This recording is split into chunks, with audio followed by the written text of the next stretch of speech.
Have you ever looked at someone who seems to achieve truly extraordinary things? Amass incredible wealth, launch a groundbreaking business, or just consistently reach what seem like their wildest goals and wondered, how on earth do they do that? Is there some secret formula, maybe a specific mindset, a hidden playbook that separates them from, well, the rest of us? Welcome to The Deep Dive, the show where we tackle those big questions, unpack complex ideas, and honestly give you a real shortcut to being well-informed. Today, we're diving into a true titan of the self-improvement genre, Napoleon Hill's Think and Grow Rich. And this isn't just, another book. It's a phenomenon. It has shaped millions of lives, for better or for worse, over nearly a century now. Our mission today is pretty clear. We're going to extract the most impactful nuggets of knowledge from a comprehensive review of Hill's seminal work.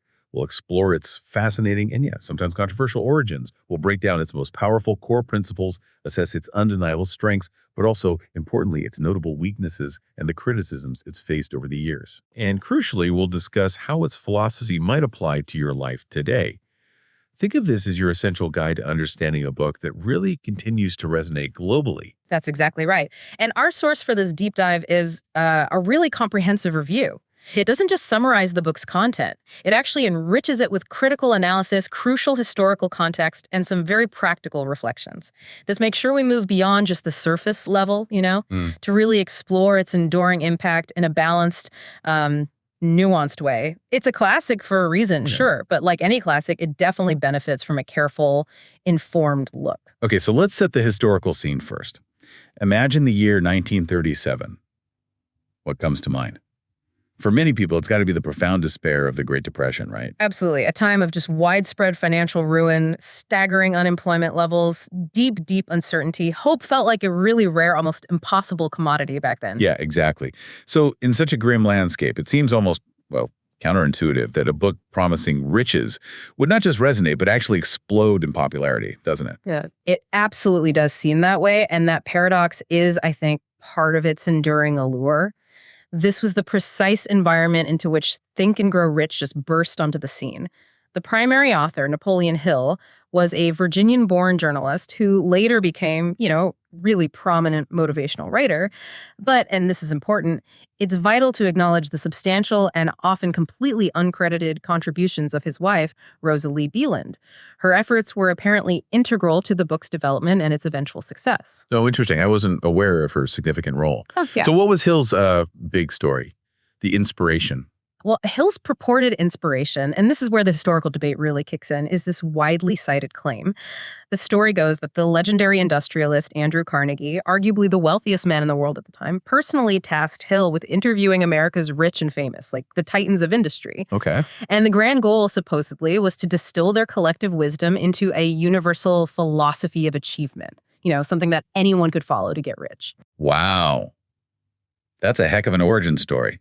A secret recipe for success handed down from Carnegie himself. It's a truly compelling story, isn't it? The kind of secret recipe passed down from the giants. And yet, as you hinted, this is precisely where the controversy starts to creep in. It almost sounds, a bit too perfect, doesn't it? Precisely. That's a significant point of contention around the book's origins.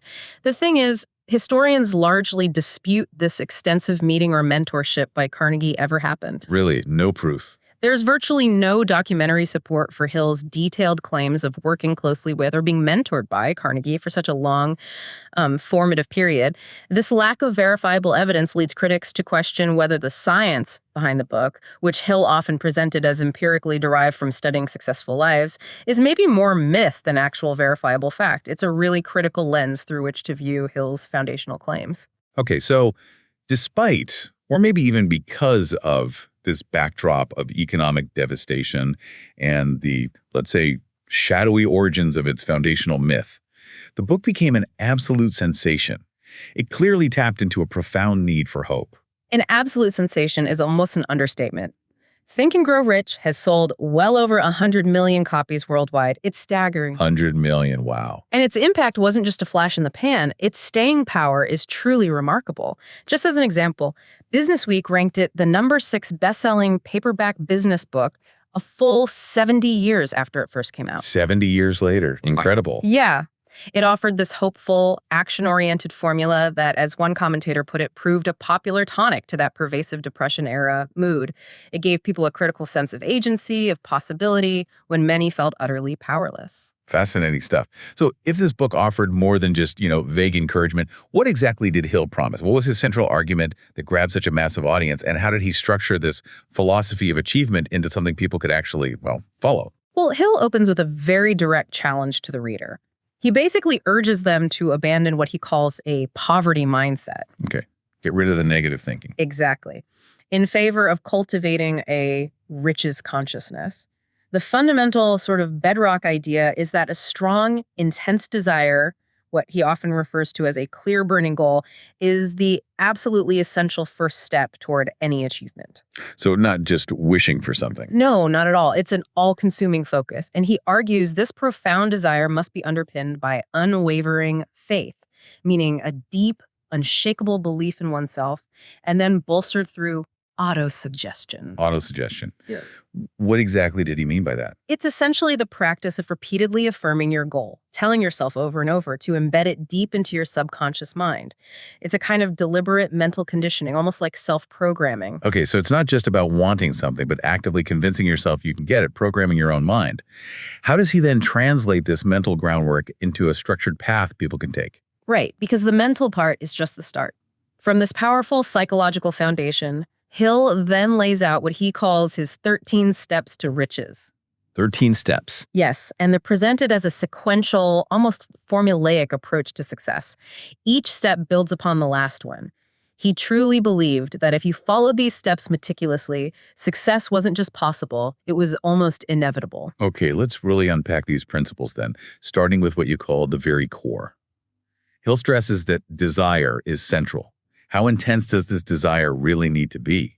And how does it connect with faith and this auto-suggestion thing to form the bedrock of his system? Yeah, this is where Hill goes way beyond simple wishing or wanting. His burning desire isn't just a casual want. It's a definite, well-defined goal that becomes an absolute catalyst for action, a driving force. To Hill, this means choosing one single overriding objective. He calls it a definite major purpose, and dedicating all your energy, all your thought, all your effort to that one thing. It's an all-consuming, singular focus. He calls it the starting point of all achievement. So hyper-focus on one big goal. Exactly. Think about the famous example he uses, Edwin Barnes. This guy was relentlessly pursuing an association with Thomas Edison. Right, the inventor. Yeah. Barnes didn't just hope for it. He apparently showed up, took an unpaid, pretty undesirable job, and essentially refused to leave. He was driven purely by this burning desire to become Edison's partner. Wow, that's dedication. Hill writes that Barnes persisted for 5 years until he got what he had come for. That really illustrates the kind of intensity Hill is demanding. He warns very directly that weak desires yield weak results. And crucially, this intensity of desire directly fuels later principles, especially persistence. If you truly want something with every fiber of your being, you'll be far less likely to just give up when things get tough. Okay, so that burning desire is the fuel. How do faith and autosuggestion then help to aim and ignite that fuel? Good analogy. They are kind of the ignition and the rudder. So Hill's view of faith isn't passive belief. It's not just hoping. It's an active, unwavering conviction in your ability to succeed. It's a state of mind achieved by consciously, deliberately suspending all doubt. It's about building this internal certainty that your goal will be realized, period.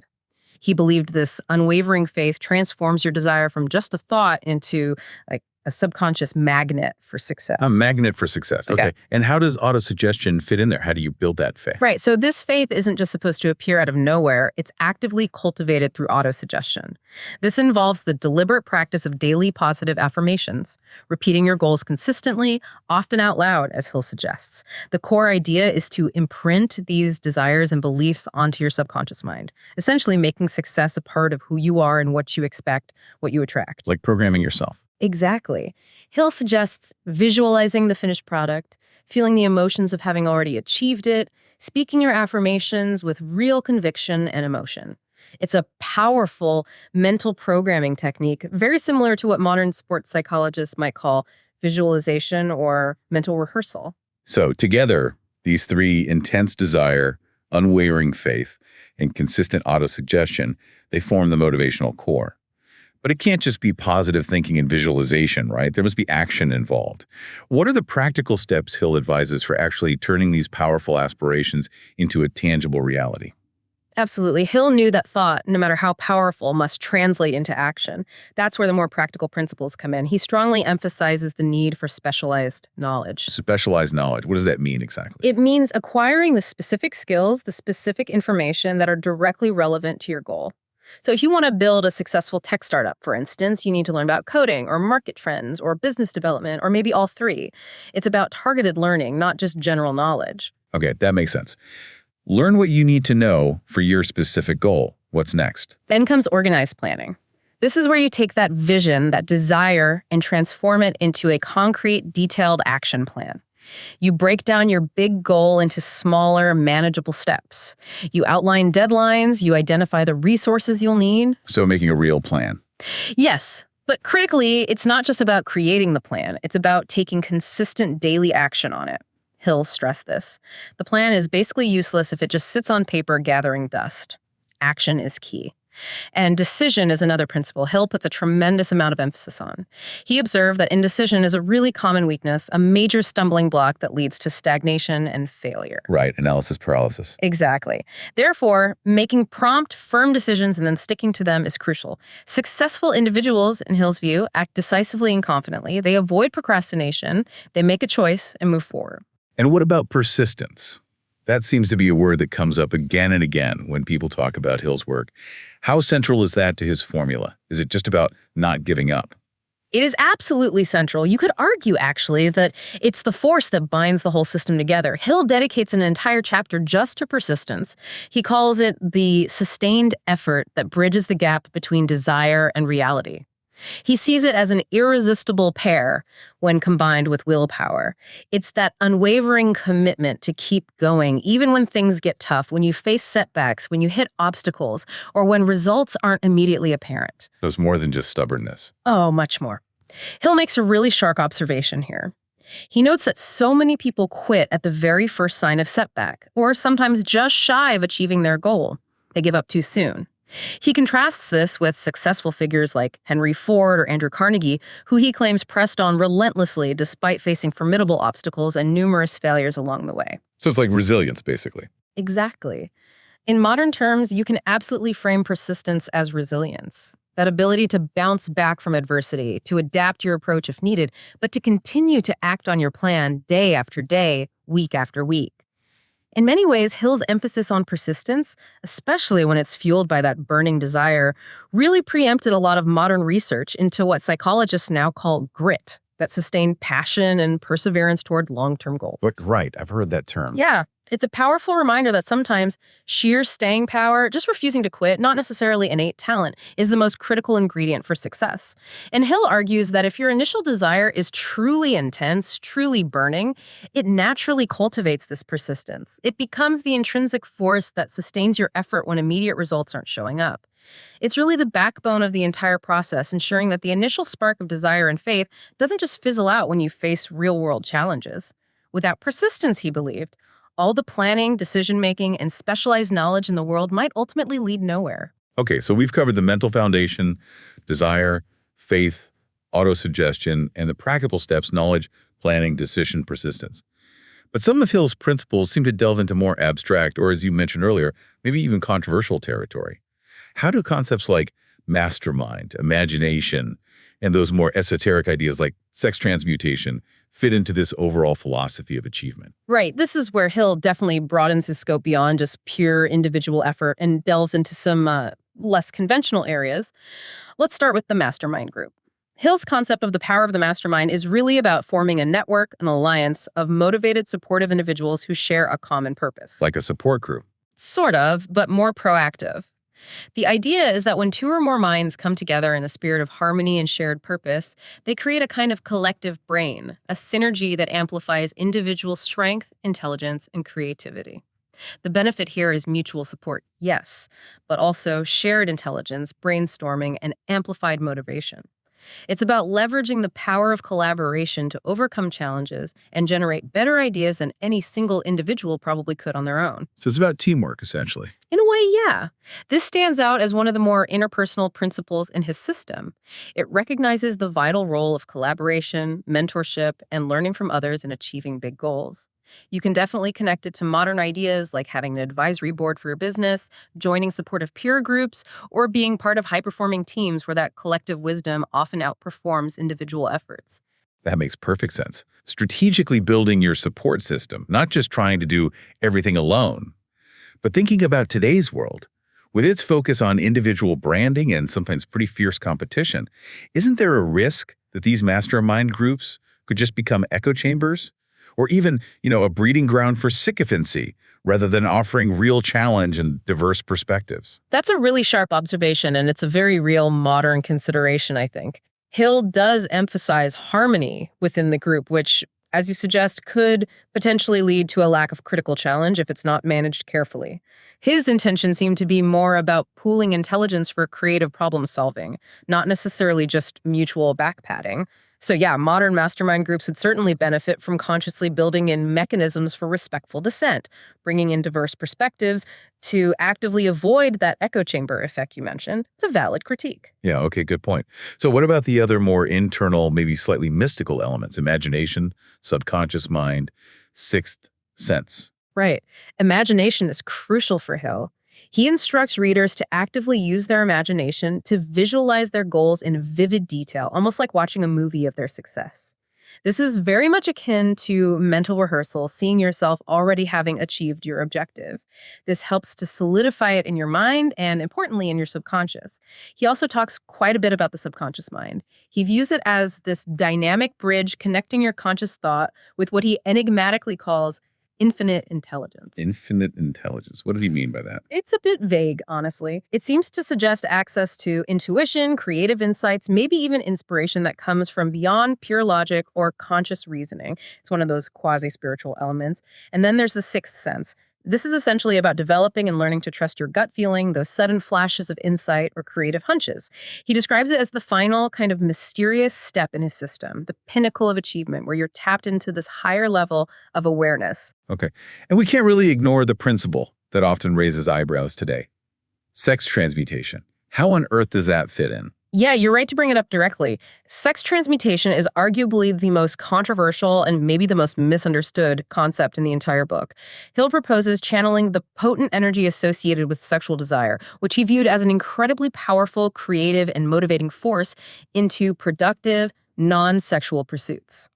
Specifically, channeling it towards activities related to creative endeavors and financial drive. So redirecting sexual energy into work. Essentially, yes. He suggests that this redirected energy can be a source of immense power, genius, and stamina for achievement. It's definitely an idea that is often seen as outdated, perhaps a bit pseudoscientific, or just plain esoteric by today's standards. It's certainly one of the areas where modern readers tend to either just gloss over it or find themselves quite uncomfortable or skeptical. Yeah, I can see why. It sounds different. It is different. So in summary, Hill really blends practical psychology like goal setting, planning, persistence with a degree, sometimes a significant degree, of quasi-spirituality, or at least a highly expansive view of the mind's potential. He treats the mind, including its subconscious depths and even physiological energies like sexual drive, as forces that can be consciously directed and harnessed specifically toward achieving success. It's a very holistic, if sometimes abstract and controversial approach. But it all underpins his core message.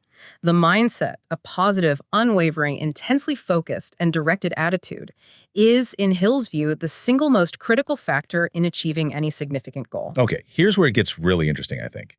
Despite its age, despite some of its more unusual or even questionable ideas, Think and Grow Rich remains one of the most widely read and referenced self-help books in history. What are its enduring strengths? Why has it continued to inspire millions across so many generations?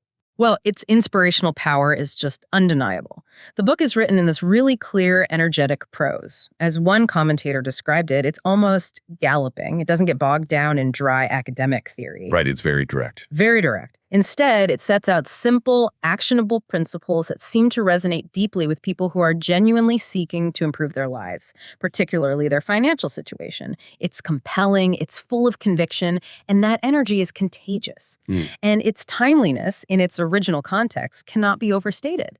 Think back to 1937, the depths of the Great Depression. It offered this incredibly hopeful, action-oriented formula when people were desperate. It proved a popular tonic to the national mood, providing a sense of control and possibility when external circumstances seemed utterly overwhelming. People needed something, and Hill offered a path, however challenging it might be. So it was exactly what people needed at that moment, a psychological boost during a really dark time. But its influence clearly extends far beyond that specific historical moment, right? It's not just a relic of the Depression. Oh, absolutely not. Think and Grow Rich is largely credited, and I think rightfully so, with effectively launching the modern self-help and get-rich genres as we know them. Its structured approach, its emphasis on mental fortitude, positive thinking. It really laid a blueprint for countless books, seminars, and gurus that followed. Many of the core ideas you hear in personal development circles today can trace their lineage directly back to Napoleon Hill. It was foundational. Definitely foundational. Its timeless appeal also stems from its emphasis on fundamental, pretty universal concepts. Principles like clear goal setting, maintaining a positive mental attitude, and sheer perseverance. These aren't confined to any specific era or type of ambition. They are foundational human qualities that are always relevant, whether you're trying to build a business in the 1930s or launch an app today, improve your health, or master a new skill. And finally, just its sheer motivational impact. So many readers over the decades have found the success stories woven throughout the text, and Hill's powerful maxims, like his most famous one, whatever the mind of man can conceive and believe it can achieve, to be incredibly powerful motivators. They ignite a belief in one's own potential, sometimes when people need it most. They push people to tackle seemingly insurmountable challenges. Okay, but every classic, no matter how influential, has its critics, and Think and Grow Rich certainly seems to have its fair share. What are the key weaknesses and points of contention that a modern reader really needs to be aware of when approaching this book? It's important to have that balanced perspective, especially for something so widely acclaimed. You're absolutely right. A critical eye is definitely essential here. The primary criticism, and it's a pretty significant one, revolves around its credibility issues and these potentially apocryphal claims. Some of Hill's foundational claims and the illustrative examples he uses simply strain belief, and crucially, they lack verifiable historical evidence. Like the Carnegie connection you mentioned earlier. Exactly. For instance, the book repeatedly invokes these legendary meetings and claims close mentoring relationships with industrial giants like Andrew Carnegie, Thomas Edison, Henry Ford, the biggest names imaginable.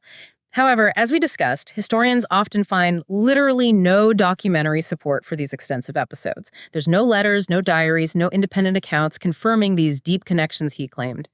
This strongly suggests that many of these anecdotes, particularly that pivotal claim that Carnegie personally commissioned the entire philosophy of achievement, are likely apocryphal, made up, or at least heavily embellished. So the very foundation of his supposed research method is questionable. That's a pretty significant blow to the book's claimed empirical basis, isn't it? What about the way he presents his ideas, the tone? Yeah, that's the next big point. What some critics call its mystical tone and occasional gobbledygook. Hill's writing often adopts this almost mystical, sometimes quite vague tone. He refers to concepts like infinite intelligence, or talks about subconscious forces in ways that sound quasi-scientific or spiritual, but lack precise definition or explanation. As one reviewer wryly noted, his style can indeed veer into mystical gobbledygook, which can be really off-putting or just plain confusing for readers who are looking for concrete, logical, evidence-based advice. Right, if you're looking for science, you might be disappointed. You might be. Furthermore, there's the strong criticism of oversimplification and sometimes outright naivete. The advice can often feel oversimplified, like a one-size-fits-all formula that fails to account for the incredible complexity and nuance of real-world success. And Hill demands this almost unrealistic level of faith. He insists that one must suspend all doubt completely for the plan to work. For a modern, perhaps more pragmatic reader, this kind of blind optimism, shutting out any skepticism, can seem incredibly naive, maybe even irresponsible. That's a really crucial point. It almost feels like a very strong pull yourself up by your bootstraps mentality, which, while inspiring on one level, can be deeply frustrating, even invalidating, for someone facing significant systemic barriers or external challenges that Hill's highly individualistic philosophy doesn't really fully acknowledge or address. Exactly. That's a major critique. The book also tends to seriously downplay or sometimes even outright ignore the significant role of external factors in achieving success. Factors like sheer luck, timing, systemic issues like economic inequality, racial or gender discrimination, or profound socioeconomic barriers that people face. It emphasizes individual mindset almost exclusively, which, while powerful, doesn't always account for the myriad forces operating outside an individual's direct control. It puts almost all the onus and therefore all the blame for failure on the individual's thoughts. Which can be problematic. Very much so. And yes, as we touched on earlier, some of its ideas, notably that extensive section on sex transmutation, or maybe certain aspects of the mastermind concept, as he describes it, may indeed feel quite outdated, culturally specific to his time, or just plain esoteric today. They don't always translate cleanly or comfortably to a contemporary understanding of psychology, biology, or effective collaboration. What about the writing style itself? Stylistically, the book also has its flaws, according to critics. It can be quite dense in places and definitely repetitive. Hill had this tendency to, as one reviewer put it, ring a bell and repeat phrases, like using ready frequently for emphasis. This can feel a bit corny, maybe didactic or overly simplistic to contemporary readers, although some might argue its directness is also a strength, avoiding unnecessary filler.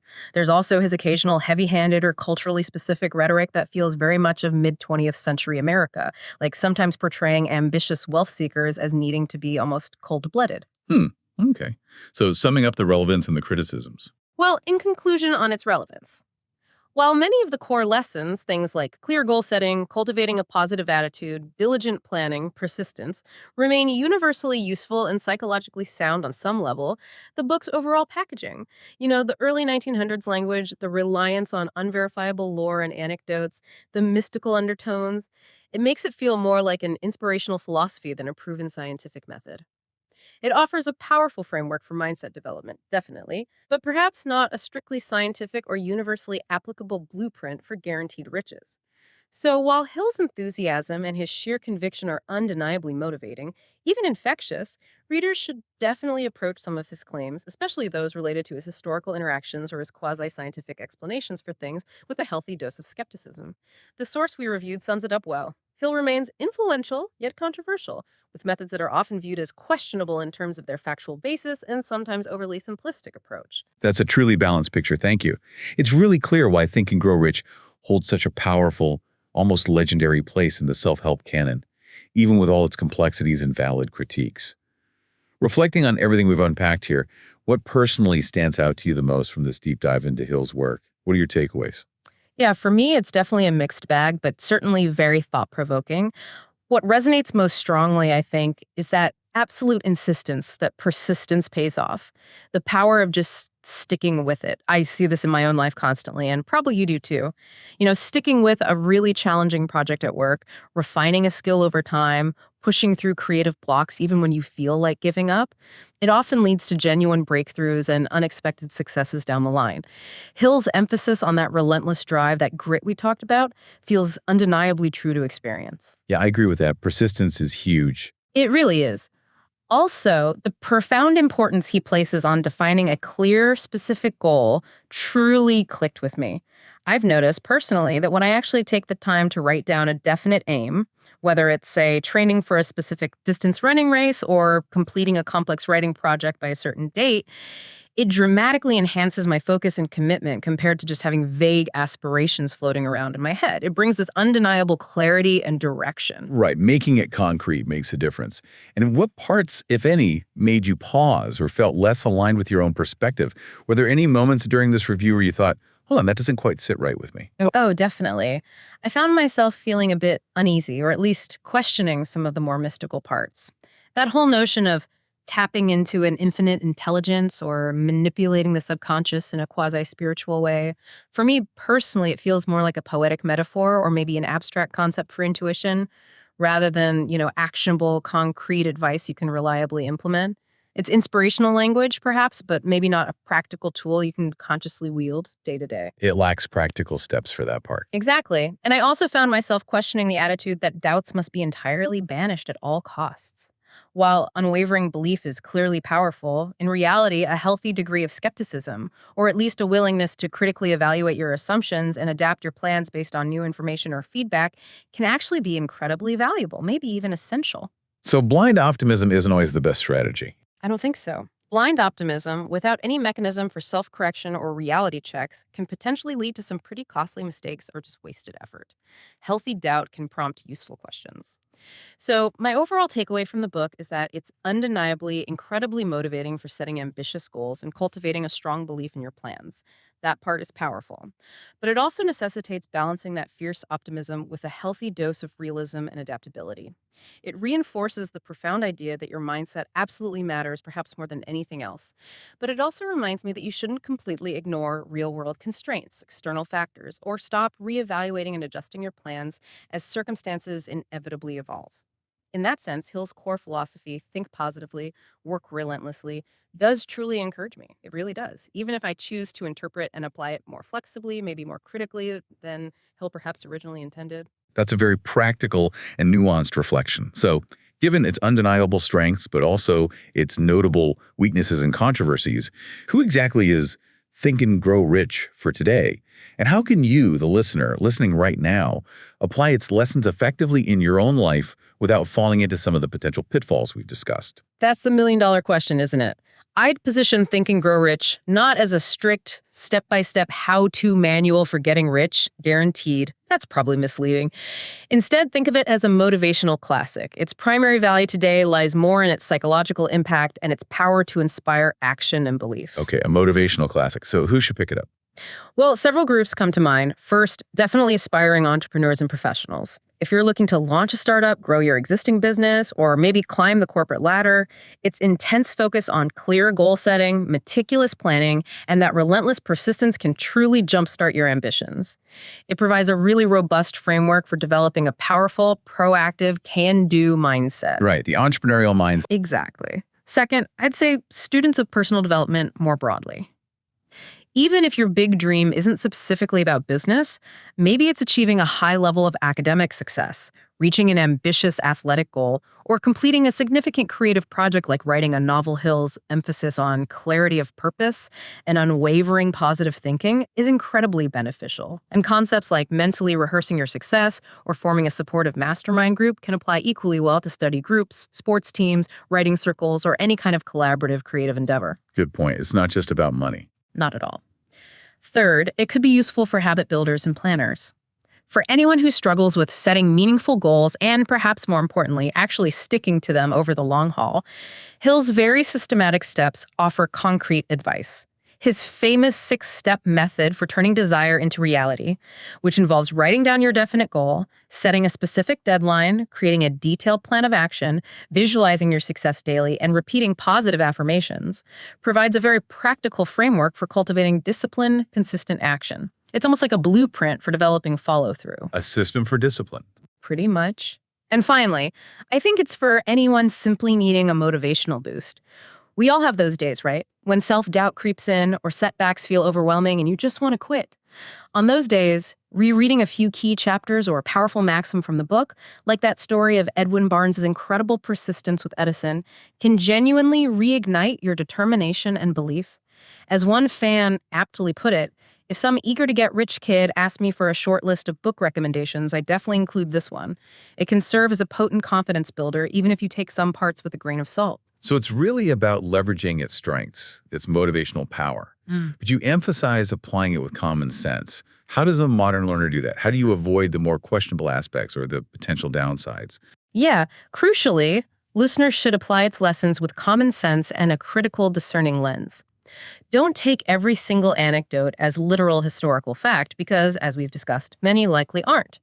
Instead, focus on the underlying principles and pair Hill's powerful mindset advice that cultivation of rich thinking, clear goals and unwavering belief with modern practical tools and a realistic assessment of your situation. Like what kind of tools? This might include doing thorough market research if you're starting a business, developing effective networking strategies, seeking out genuine mentors in your specific field who can offer real-world guidance, or understanding the current economic realities and systemic factors that might impact your goals. Don't operate in a vacuum based only on mindset. Think of the book primarily as a mindset catalyst. It's true, enduring power lies in helping you cultivate that intense mental framework, setting crystal clear goals, and truly believing in your ability to achieve them. But always be ready to adapt your tactics, pivot your plans, and adjust your strategies based on your specific situation and the realities of the modern world. Don't be dogmatic. Adaptability is key. Absolutely. And the broad applicability of its core message is truly significant, I think. In so many different life scenarios, whether you're launching a complex business venture, training for a demanding physical competition, working towards a promotion, or even trying to improve a personal relationship, the basic underlying message still holds value. Visualize your desired outcome, plan your steps steadily, work diligently, and above all, cultivate the resilience to not gear up when you hit bumps in the road.